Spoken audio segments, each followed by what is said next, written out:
শুভ সকাল বন্ধুরা। আজ আমি চলে এসেছি আরও একটি নতুন ভিডিও নিয়ে। আজকের নতুন ভিডিওতে আমার বন্ধুদেরকে জানাই সুস্বাগতম।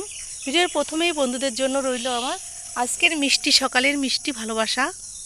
আজ আমি দেখাতে চলেছি আমার বাড়ির কাজু বাদাম গাছ। দেখুন বন্ধুরা, এটি হচ্ছে আমার বাড়ির কাজু বাদাম গাছ।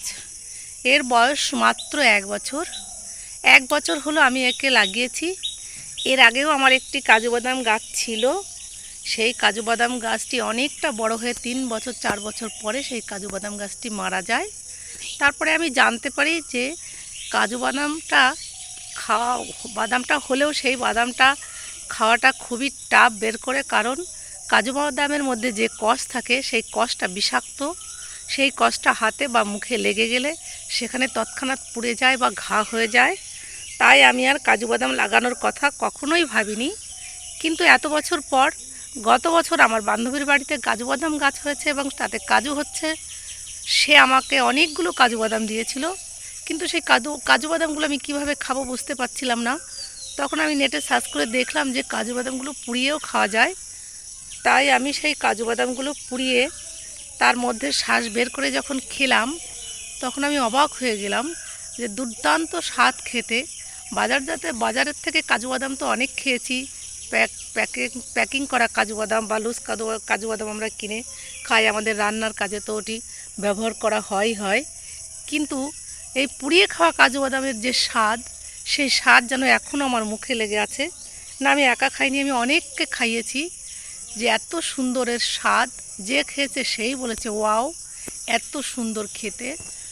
তারপরে আমি অত সুন্দর কাজু বাদাম খাওয়ার পরে আমি আবার উদ্বুদ্ধ হয়ে আমি আবার নতুন করে একটা কাজু বাদামের চারা বসিয়েছি। দেখুন, এটির বয়স হচ্ছে 1 বছর। আর কাজু বাদাম খাওয়া যে কতটা স্বাস্থ্যের পক্ষে ভালো সেটা আমাকে আর বলে বোঝাতে হবে না। শিশু থেকে বৃদ্ধ এটি সবাই খেতে পারে, বা এটি আমাদের রান্নার কাজেও ব্যবহার করা হয়। রান্নার কাজেও রান্নার স্বাদ দ্বিগুণ বাড়িয়ে দেয়। তাই আমি আমার বন্ধুদেরকে বলবো যে গাছ আমাদের বন্ধু। একটি গাছ একটি প্রাণ। গাছ পরিবেশের ভারসাম্য রক্ষা করে। আমি লাগিয়েছি, আপনারাও কাজু বাদাম গাছ লাগান। না বন্ধু, কাজুই লাগাতে হবে এমন কোনো কথা নেই, আপনারা যে কোনো গাছ লাগাতে পারেন। আপনারা বেশি বেশি করে গাছ লাগান এবং পরিবেশের ভারসাম্য রক্ষা করতে সাহায্য করুন। আপনারাও ভালো থাকুন, পরিবেশও ভালো থাকুক।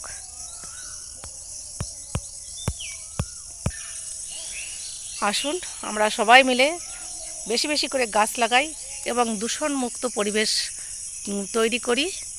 আগামীতে আসবো আমি আরও একটি নতুন ভিডিও নিয়ে। ততক্ষণ আমার বন্ধুরা আপনারা সবাই ভালো থাকুন, সুস্থ থাকুন। নমস্কার, এখানেই ছাড়ছি।